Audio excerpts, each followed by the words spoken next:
आशा भोसले जी, जिंदगी ने जिंदगी भर इनको गम दिए थे। यह दोस्तों शॉर्ट वीडियो है, शॉर्ट में इस बात को कंप्लीट करूंगा। आशा भोसले जी जो भारतीय संगीत जगत का ऐसा नाम जिसे जब भी पुकारा जाता है बहुत ही इज्जत और सम्मान के साथ पुकारा जाता है। दोस्तों बहुत ही अच्छी तरह से इन्होंने अपना योगदान संगीत की दुनिया में दिया था। 60 साल से भी ज़्यादा लंबे कैरियर में आशा जी ने तकरीबन 13,000 के आसपास गाने गाए थे और सभी भाषाओं में उन्होंने गाने गाए थे। जन्म इनका 8 सितंबर 1933 को हुआ था महाराष्ट्र के सांगली में। पिता दीनानाथ जी थे और शास्त्रीय संगीत गायक थे और मराठी थिएटरों में अदाकारी भी किया करते थे। घर में संगीत का माहौल था तो आशा जी को संगीत में ढलने में ज़्यादा दिक्कत नहीं हुई थी और आशा जी अपनी बहनों में तीसरे नंबर पर थी। छोटी उम्र में ही अब वह संगीत में वातावरण उनको मिला तो संगीत की तरफ उनका रुझान हो गया था।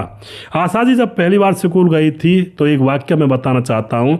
अपनी बड़ी बहन लता मंगेशकर जी के साथ गई थी तो टीचर ने वापस भगा दिया कि भाई एक की बच्ची के फीस में मैं 2 बच्ची नहीं पढ़ा सकता। तो पिता ने अब इन दोनों बच्चियों को पढ़ाने से मना कर दिया और वहीं पर उनकी पढ़ाई छूट जाती है। उसके बाद दोस्तों पिता की मृत्यु हो जाती है जब ये 9 साल की थी।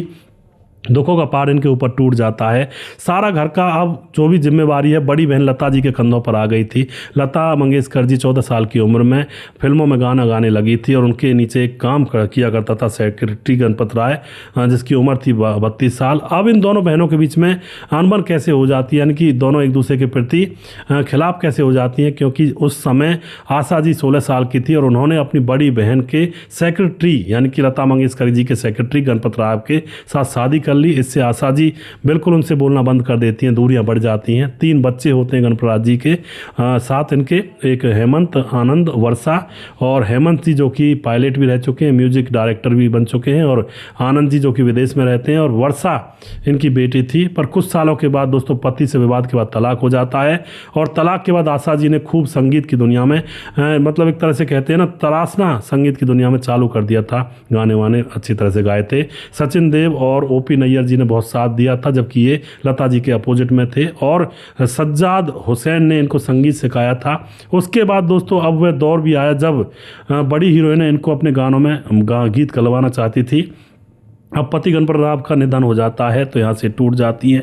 उसके बाद आशा जी आर.डी. बर्मन से शादी कर लेती हैं और फिर दिन रात तरक्की की राहों में चलने लगती हैं। चारों तरफ चर्चे होते हैं। फिर 90 के दशक में आशा जी की दुनिया में फिर उजाड़ आ जाता है। 4 जनवरी 1994 को महज 54 साल की उम्र में पंचमदा की मौत हो जाती है। और उसके बाद आशा जी की बेटी जो कि डिप्रेशन की वजह से 2012 में ख़त्म हो जाती है, और उसके बाद उनका जो बड़ा बेटा हेमंत होता है कैंसर की वजह से 2015 में उनकी मृत्यु हो जाती है और छोटा बेटा विदेश में रहा करता है। दुखों का पहाड़ इनके ऊपर टूट चुका था।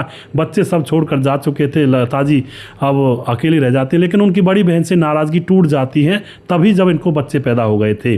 फिलहाल दोस्तों 12 अप्रैल 2026 को 92 साल की उम्र में इनकी तबीयत खराब होती है और इनको शनिवार 12 अप्रैल 2026 को मुंबई के ब्रीच कैंडी हॉस्पिटल में एडमिट करवाया जाता है, लेकिन वहाँ पर 12 अप्रैल को इनका निधन हो जाता है और 13 अप्रैल को इनका अंतिम संस्कार किया जाता है। तो ये था आशा भोसले जी का जीवन परिचय। शॉर्ट वीडियो है, इसको पूरा जरूर देखिएगा। नमस्कार, जय हिंद, जय भारत।